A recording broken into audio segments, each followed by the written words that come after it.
नमस्कार छात्रों, आज मैं आपको कक्षा 9वीं विषय हिंदी, इस विषय हिंदी में दूसरी जो कविता है उसका नाम है निसर्ग वैभव।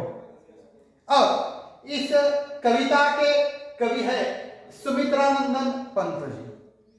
और इस कविता का विधा का जो प्रकार है वो कौन सा है? कविता है।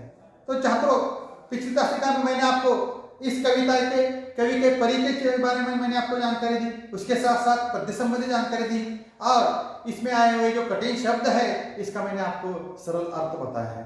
आज मैं आपको यहाँ इस कविता का प्रकट वाचन करता हूँ, उसके बाद उसका मैं आपको सरल यहाँ अर्थ बताता हूँ। तो छात्रों ध्यान दीजिए, कितनी सुंदरता बिखरी प्राकृतिक जगत में, ईश्वर टपक रही गिरी शिखरों से झर, लौट रही घाटी में लिपटी धूप छाव में निस्वर। निस्वर का अर्थ है बिना आवाज किए। अनिल स्पर्श से, अनिल का अर्थ है यहाँ पवन अर्थ है। अनिल स्पर्श से पुलकित तृणदल, पुलकित यानी प्रसन्न, तृणदल यानी तीनों का समूह का हम क्या कहते हैं? तृणदल कहते हैं। बहती सीमाहीन क्षण यानी मधुर संगीत स्रोत सी, अहर हर यानी प्रतिदिन वन भू मरमर, फूलों की ज्वालाएं आंखें करती शीतल, मुकुल अधर मधु पीते, मुकुल यानी कली, गुंजन भर मधुकर दल, मधुकर यानी भौरा, तितली उड़ती दूर कहीं पल्लव छाया में यानी कोमल पत्ते उसे कहते हैं, रुक रुक गाती वन प्रिय कोयल, लेटी नीली छायाए कृश रवि, किरणों में गुंफित, गुंफित यानी गुत्था हुआ, दुरारोह भांति ढाले निश्चल तरंग सी स्तंभित, स्वर्ण भाल गिरी सर्वप्रथम करती उषा अभिनंदन, सांझ यही सोती छिप निर्जर में कर संध्या वंदन, अपलक तारापत शशिमुख का, अपलक यानी बिना पलक छपकाए, इसे हम क्या कहते हैं? अपलक कहते हैं।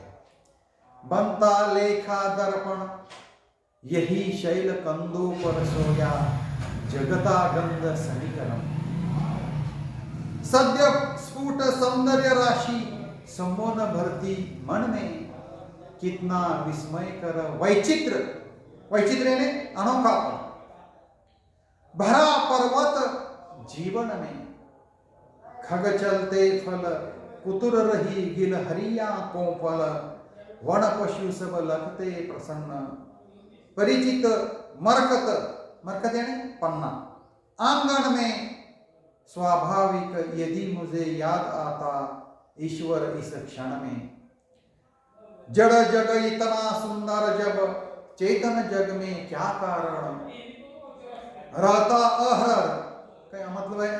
प्रतिदिन जो विषण्ण यानी चिंतित, जीवन का संघर्ष स्पर्धा, संघर्ष यानी स्पर्धा, मनुष्य, मनुष्य किसे कहते हैं? मनुष्य को, मनुष्य प्रकृति का करना फिर नव विश्लेषण, विश्लेषण यानी पृथक करना, संश्लेषण यानी मिलाना, ईश्वर का प्रतिनिधि नर, अभिशापित जिसे अभिशाप मिला है उसे हम क्या कहते हैं?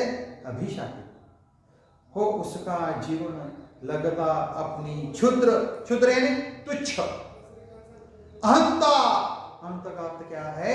अहंकार, ही में सीमित केंद्रित, छिन्न हो गया विश्व चेतना से, मानव मन निश्चित। अब ये जो कविता है पतझड़ से, इस कविता संग्रह से ये तो छात्रों, इस कविता का मैंने यहाँ क्या किया है, प्रकट वाचन किया है। तो छात्रों, इस कविता में कवि ने प्रकृति के अनुसार पंत जी प्रस्तुत कविता में पर्वतीय सौंदर्य का यहां वर्णन करते हैं।